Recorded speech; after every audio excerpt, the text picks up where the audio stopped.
"I can wake your son," whispered the young nurse to the single-dad CEO. What happened next was miracle. "I said I do not want any more updates unless something actually changes." Matthew Carter's voice cracked like dry wood as it echoed down the empty hospital corridor. His dark blue suit, now wrinkled and stained with too many sleepless nights, clung to his frame as if bearing the weight of his sorrow. The hallway lights flickered, casting long shadows against the sterile white walls of the pediatric ICU. It was nearly midnight, but time had long lost its meaning for him. His 4-year-old son, Paul, lay motionless in the hospital bed, his tiny chest rising and falling with the aid of machines. 3 months ago, a drunk driver had taken the life of Matthew's wife and left Paul in a coma. Since then, Matthew, once the commanding and collected CEO of a multi-million-dollar tech firm, had become a fixture in room 214, silent, hollow-eyed, and slowly unraveling. Tonight, like every other night, he sat beside Paul's bed with his head bowed, clutching the small stuffed dinosaur his son loved. His eyes were red, not from crying, he had long passed that phase, but from exhaustion and the quiet ache of helplessness. Footsteps echoed softly behind him. "Mr. Carter?" A gentle voice pierced the quiet. He did not turn. "I said no more updates," he murmured, his voice like gravel. "I am not here to give you an update," the voice replied, steadier now. A hand, warm and confident, touched his shoulder. "I believe I can wake your son." Matthew's head snapped up. He turned to see a young woman standing beside him. Her hospital ID read Sandra Miller, RN. Her golden blonde hair was tied back neatly, though a few curls had slipped loose around her face. She could not have been more than 26. Her eyes, sea glass green, held neither arrogance nor pity, only conviction. "What did you say?" he asked, almost a whisper. "I said I believe I can wake your son," Sandra repeated, her voice calm and unwavering. Matthew blinked. "With all due respect, Nurse Miller, I have spoken to every neurologist in this building. They told me Paul's brain activity is minimal. They told me to prepare to make a decision. What exactly do you think you can do that they cannot?" Sandra lowered herself to his level, her expression serious but soft. "I know how that sounds. I am not here to give you false hope. I am working on a therapeutic method, an emotional engagement protocol. It involves consistent emotional stimulation, guided memory cues and sensory triggers, things that reach beyond the clinical to touch something deeper." He stared at her, silent, his jaw clenched. "You want to talk to my son. He has not moved a muscle in 3 months." "I am not just going to talk," Sandra said. "I am going to communicate. There is a difference." Matthew leaned back, shaking his head. "I do not need another miracle theory. I need facts. I helped a little girl, Ava.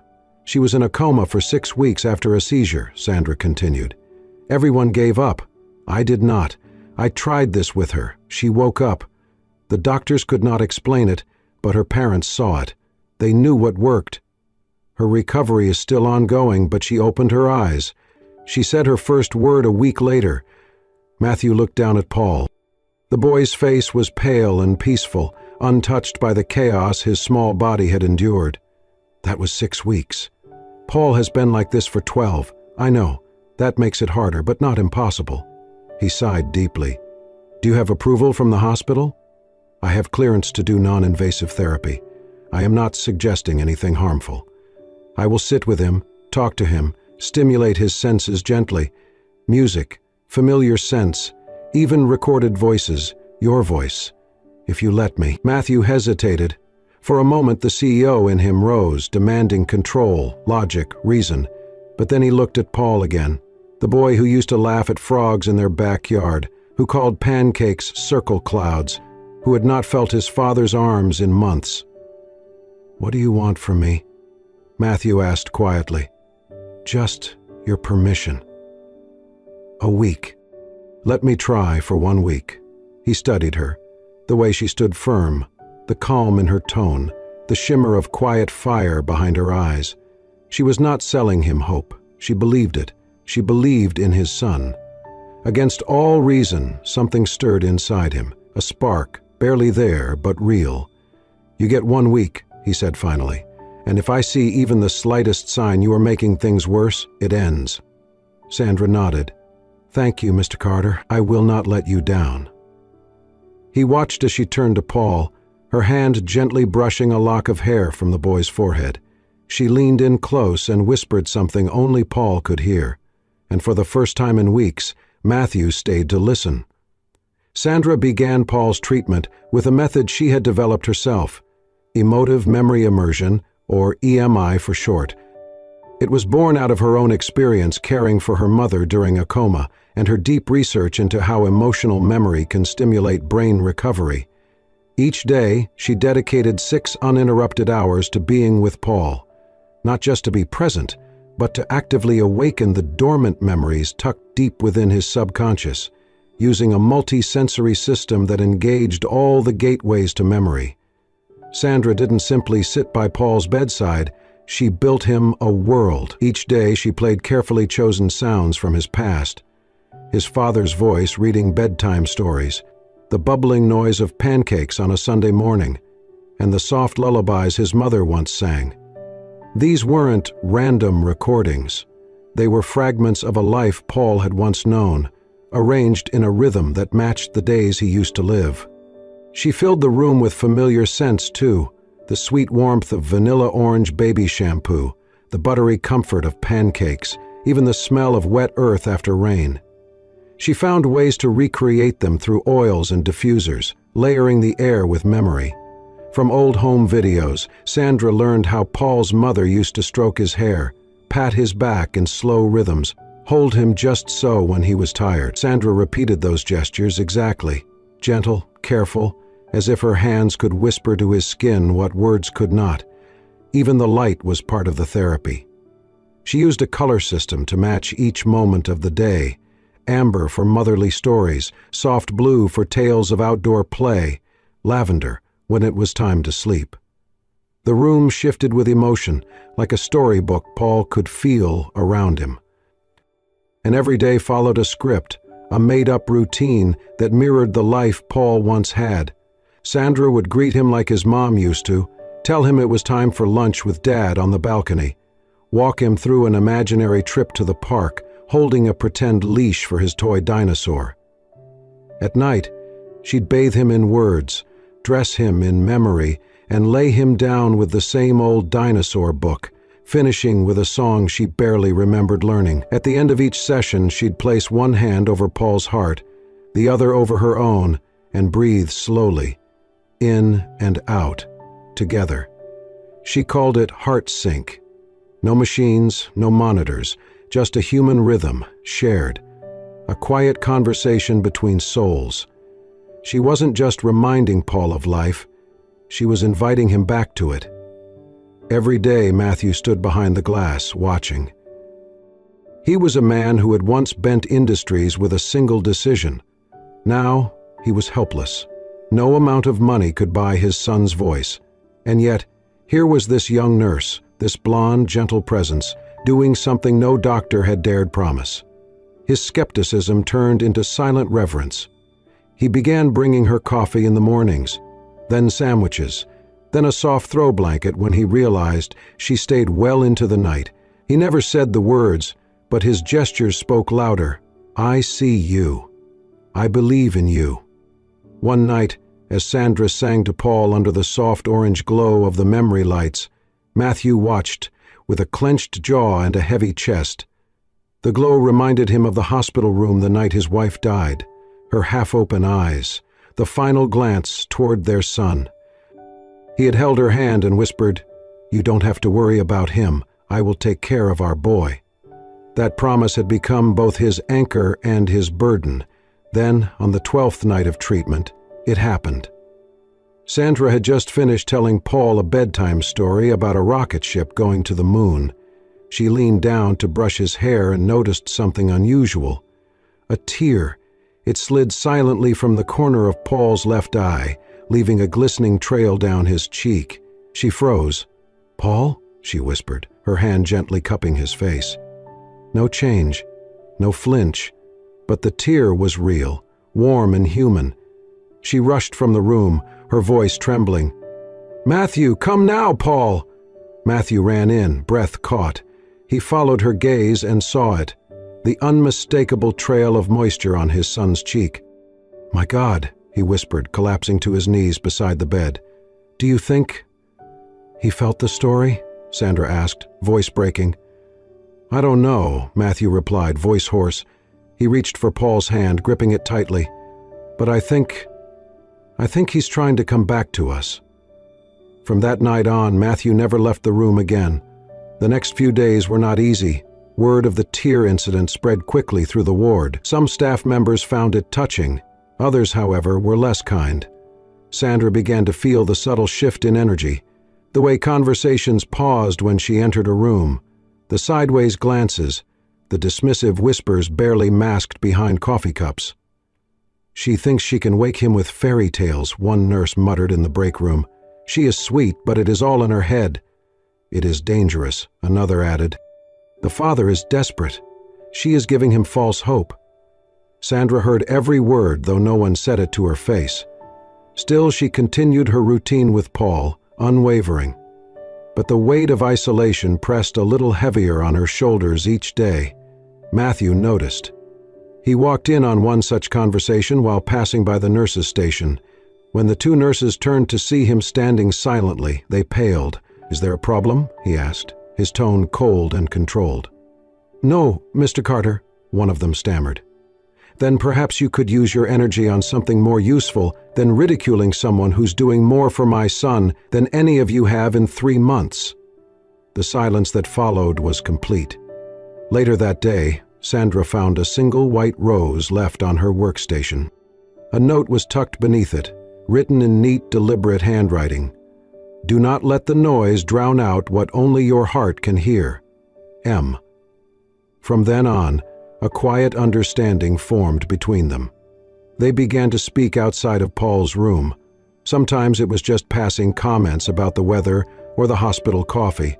Other times, it was more, deeper. One evening, as they sat near the window overlooking the city lights, Sandra shared a piece of her own past. "My mother had a stroke when I was 20, she said, her voice soft. "The doctors told me she would never wake up, but I refused to believe that. I moved back home, took care of her every day, read to her, sang to her, even when it felt like I was talking to the wind." Matthew watched her face closely, noting how her expression carried both pain and pride. "And?" he asked. 2 years later," she said, her eyes lighting up faintly. "She opened her eyes. She remembered my name." He was quiet for a long time. Then, almost in a whisper, "That is why you believe in Paul." Sandra nodded.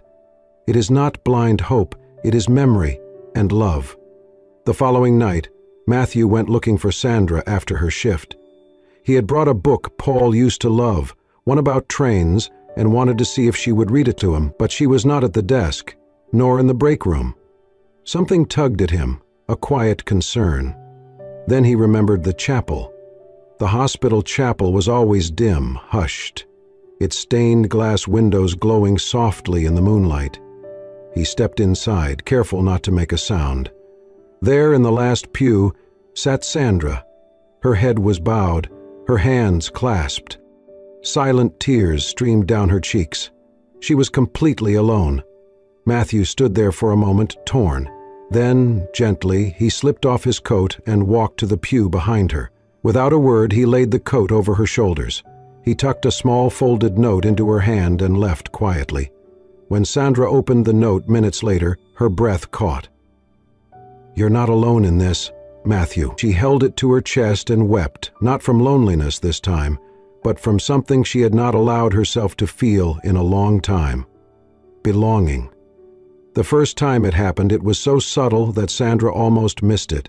She was adjusting Paul's blanket, humming the same lullaby she always ended with, "Twinkle, twinkle, little star," when she noticed a twitch in his left hand, not a spasm, a deliberate tiny flex of the fingers.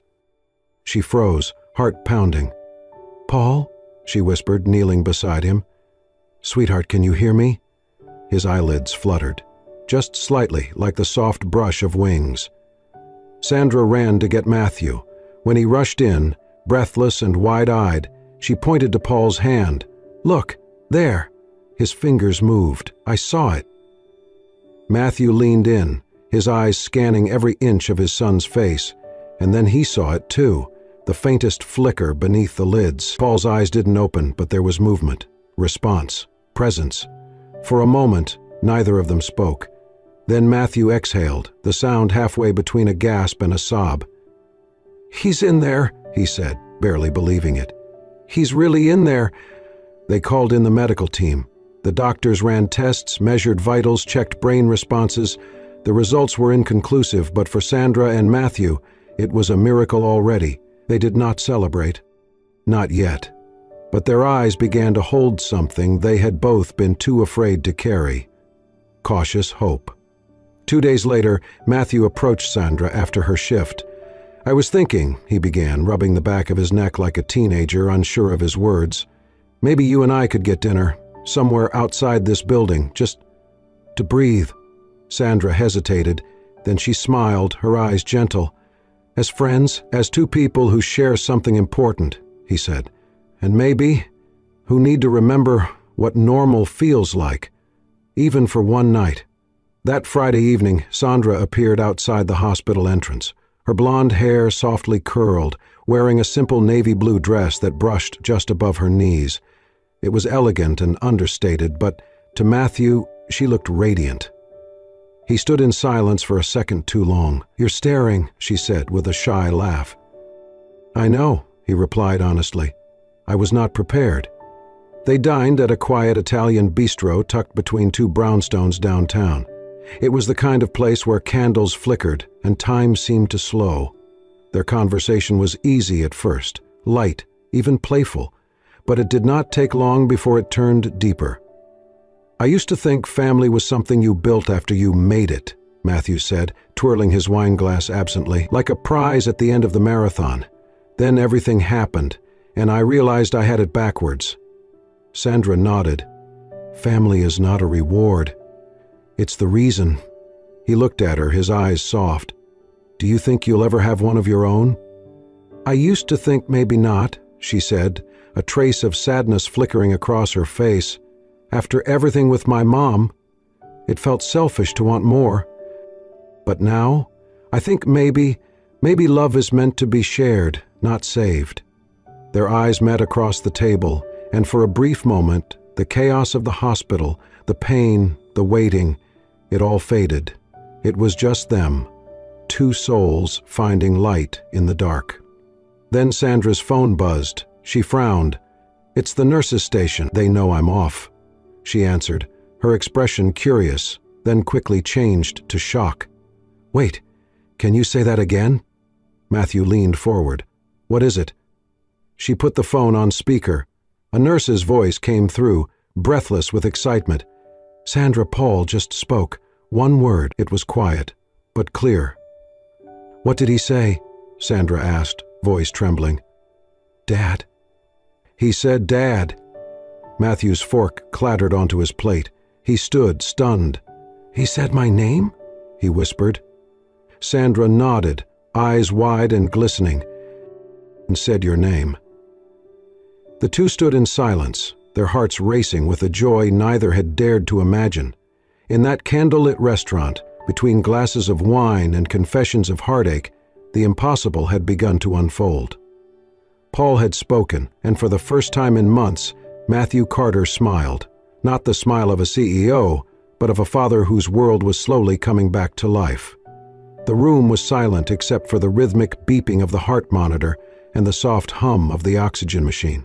Matthew sat by Paul's bedside, one hand wrapped around his son's, the other holding a small toy train Paul used to carry everywhere. Across the room, Sandra stood quietly, her heart pounding in quiet anticipation. It had been 2 days since Paul spoke his first word, Dad. Since then he had been quieter, his eyes still closed, his body still. The doctors had been cautiously optimistic. Words, they said, could be involuntary, a reflex, not necessarily conscious. But Sandra believed differently. So did Matthew. That morning, the air in the room felt different, lighter, brighter. Sandra leaned in, brushing a curl from Paul's forehead. "Paul, sweetheart," she whispered gently, "if you can hear me, it's okay to open your eyes. We're here. Your dad's here. I'm here." And then it happened.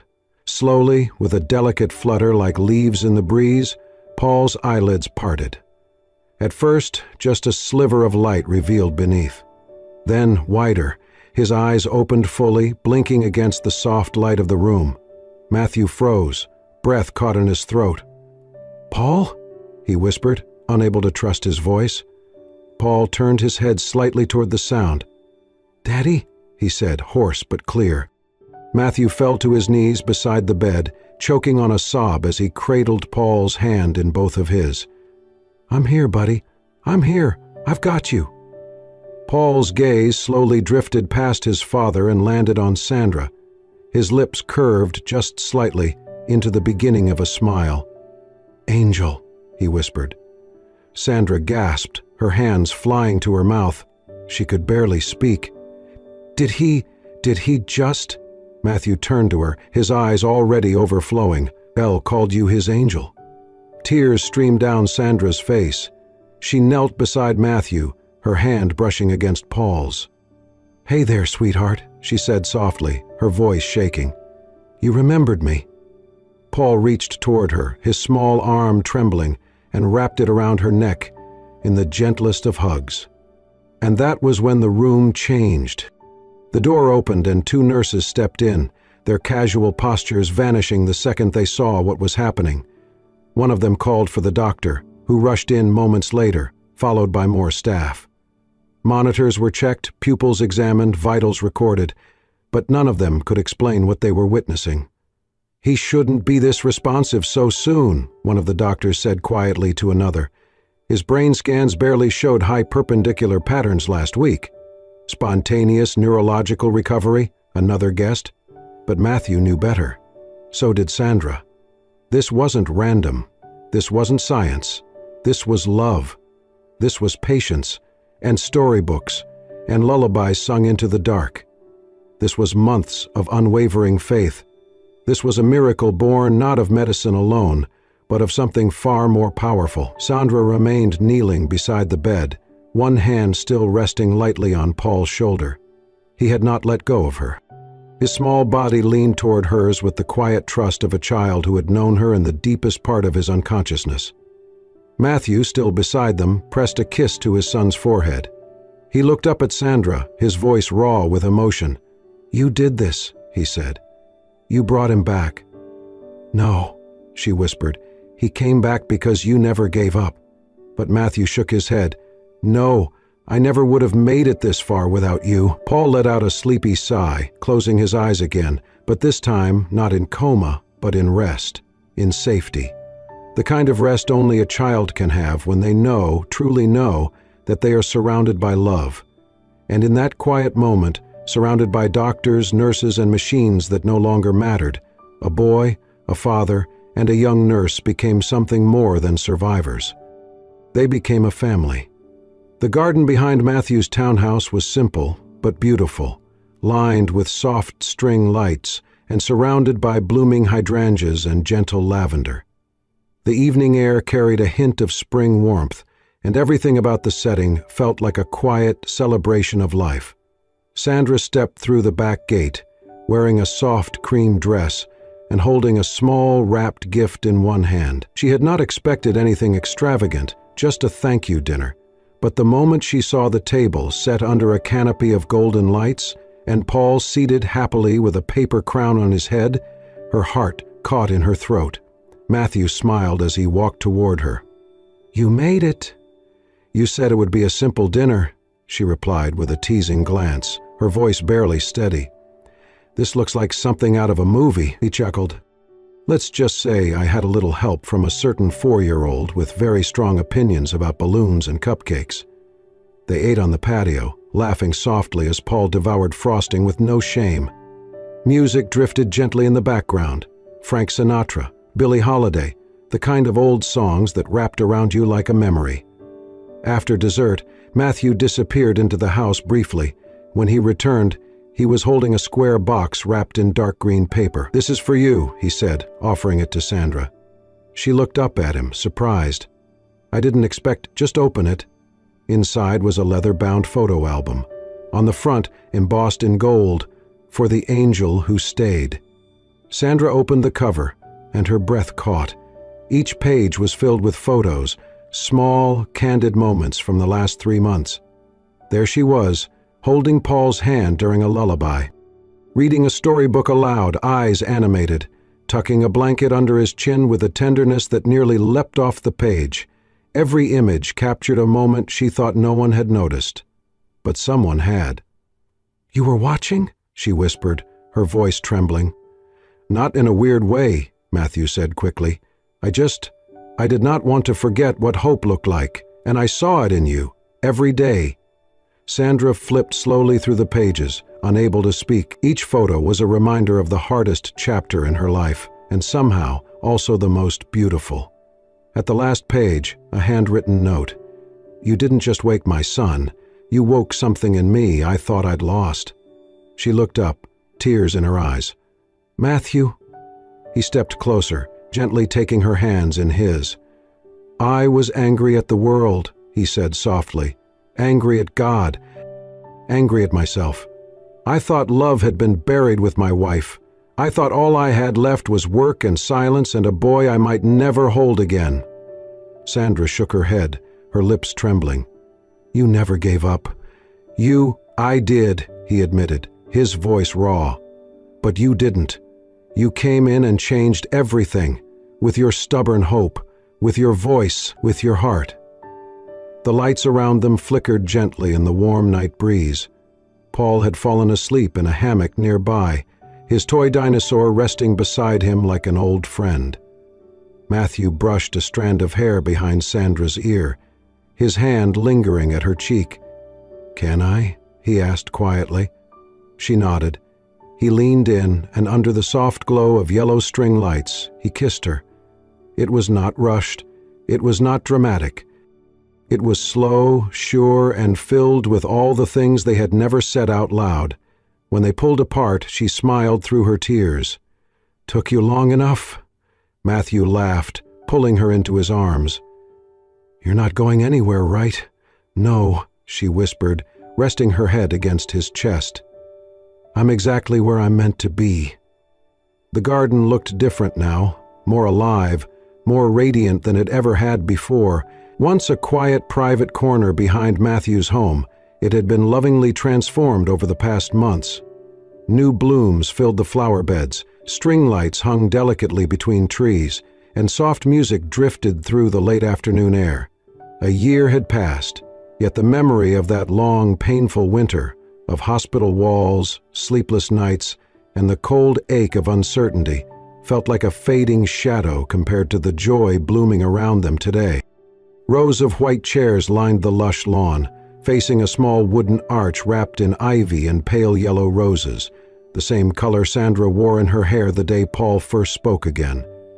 Beneath that arch stood Sandra herself, radiant in a flowing ivory gown that swayed gently with the breeze. Her golden hair shimmered in the golden hour light, and in her eyes danced a joy so pure it softened the heart of every guest present. Next to her, Matthew stood tall in a soft gray suit, one hand gently holding hers, the other lightly resting on the shoulder of their son. His gaze never left Sandra, not even for a second. It was the look of a man who had seen the world stripped down to its rawest truth, and had found in it something unimaginably precious. Between them stood Paul, now 5, full of life and grinning from ear to ear. He clutched a small satin pillow, the 2 wedding rings tied in the center with a golden ribbon. Every step he had taken that day, every word he had spoken, felt like a testament to everything they had survived together. The ceremony was intimate and heartfelt. Their vows were not poetic performances, but quiet promises spoken through tears and smiles, witnessed by friends, family, and those who had walked beside them through fire. And when the moment came, when the final "I do" was spoken, Soft cheers and warm applause filled the garden like sunlight breaking through clouds. But it was what came next that truly stole everyone's heart. Paul, his little chest puffed out with pride, turned to the crowd with all the seriousness a 5-year-old could muster. Clutching a bouquet of yellow daisies nearly as big as his head, he spun around dramatically and launched it over his shoulder. Laughter erupted as guests scrambled to catch it, some nearly toppling over their chairs. Matthew laughed, scooping his son up into his arms, while Sandra watched them both with tears in her eyes. In that moment, the three of them weren't just participants in a wedding. They were a living miracle. As twilight deepened and the guests mingled, the family stepped away to a quieter spot in the yard. Each of them held a balloon, one red, one white, one sky blue. The strings tangled slightly as Paul fidgeted with his. Sandra bent down, smoothing the boy's shirt. "Ready to send them?" Paul nodded solemnly. "Tell me again what they say." Matthew knelt beside them, his voice warm. "Mine says hope, Mommy's says love, and yours says miracle. Because that's what you are." Paul's eyes sparkled. "I'm a miracle," he whispered, gripping the string tightly. "Yes, you are," Sandra whispered back, kissing the top of his head. "On 3?" Matthew asked. Paul counted. 1, 2, 3. Together they let go. The balloons rose slowly into the dusky sky, climbing higher and higher until they became tiny specks among the first stars. Silence followed, but it was the kind of silence filled with awe, with peace, with something sacred. That night, after the guests had left and the laughter had faded into the walls, Sandra walked into the kitchen and found a new drawing taped to the refrigerator.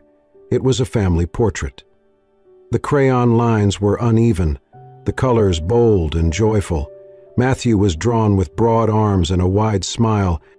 Sandra wore a bright yellow dress, her hair in long golden waves, and right in the middle stood Paul, holding both their hands, his face round and beaming. Above them, written in shaky but proud block letters, was a single word: home. Sandra stared at it for a long moment, her heart stretching with gratitude. They were not just survivors, they were a family. Narration, calm and reflective, came in Matthew's voice, woven over the soft image of evening settling over their home. "I thought I had everything," he began, his voice deep and steady. "I had built an empire, controlled markets, closed deals worth millions with a single phone call. But none of it mattered when I stood beside my son's hospital bed, praying for him to just squeeze my hand." The screen showed flickers of memory, Matthew pacing the hospital hallway, Sandra reading softly to Paul, the flicker of Paul's eyelids opening for the first time. "I thought strength was about never breaking, about staying composed no matter what. But the truth is, real strength is the courage to break, and still choose to keep loving." There was a long pause, then softer still he continued, "Sometimes it takes the kindness of a stranger to bring us back to life. Sometimes healing comes wrapped in the voice of someone who refuses to give up, someone who sings lullabies to silence, reads stories to shadows, and dares to believe in the impossible." The scene shifted to their living room, warm and softly lit. Sandra sat on the couch, her arms gently cradling Paul, who had fallen asleep in her lap, one small hand clutching his favorite dinosaur. Her head tilted slightly as she drifted off, her breathing slow, peaceful. Matthew entered quietly, wearing a t-shirt and flannel pajama pants. He paused in the doorway, smiling at the two people who had reshaped his world.